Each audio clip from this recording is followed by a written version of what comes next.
वेळा असं होतं की आपल्या पोटात दुखायला लागतं किंवा डोकं दुखतं आणि जेव्हा असं काही होतं तेव्हा आपण लगेच काही डॉक्टरकडे जात नाही. मग तोपर्यंत आपण काय करतो, मेडिकलच्या गोळ्या घेतो आणि त्याने काही फरक पडतोय का ते आपण बघतो. पण अनेक वेळा आपल्या आधीच्या पिढीचे जे लोक काही घरगुती उपाय आपल्याला सांगायचे ते बरेच जण आजही फॉलो करतात. काही जणांना ती अंधश्रद्धा वाटते, पण फॅक्ट तर हे आहे की त्यामध्ये अनुभव आणि सायन्स दोन्ही इन्क्लूड असतात आणि हे सायंटिफिकली प्रूव्ह देखील आहे. तर आज आपण अशाच काही ठराविक त्रासांवर उपयोगी पडणारे घरगुती उपाय कोणते आहेत ते पाहणार आहोत. तर सगळ्यात आधी त्यामध्ये आहे सर्दी, खोकला, डोकेदुखी, पोटदुखी, गॅस, घसा दुखणं, झोप न येणं, स्ट्रेस. तर या सगळ्यांवर आपण काय घरगुती उपाय आहे ते बघणार आहोत. तर सर्दी आणि खोकला यापासून सुरुवात करूया. तर 1 मिनिटात होईल असा हा उपाय आहे आलं आणि मध. आल्यामध्ये जिंजरॉल नावाचं घटक असतं जे सूज कमी करतं. मधामध्ये अँटीबॅक्टेरियल गुणधर्म असतात. सो आलं घसा दुखणं कमी करतं आणि मध खोकला जो कंटिन्यू येत असतो तो कमी करायला हेल्प करतो.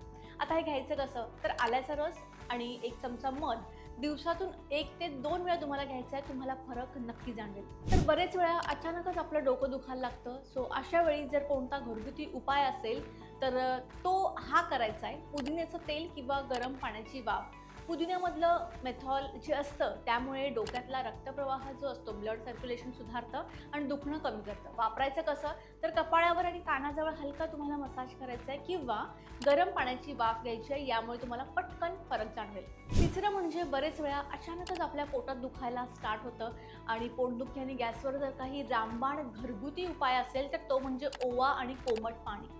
ओव्यामध्ये थायमॉल नावाचं घटक असतं जे पचन सुधारतं, गॅस कमी करतं.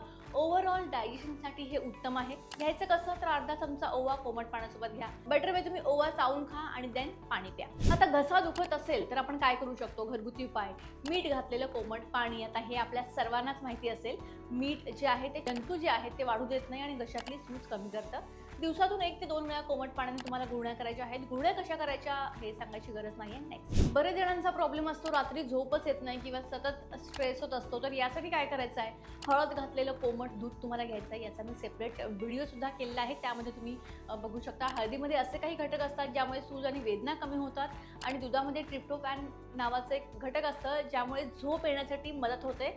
आणि कधी घ्यायचं तर ऑब्व्हियसली रात्री झोपण्याच्या आधी तुम्हाला हे घ्यायचं आहे.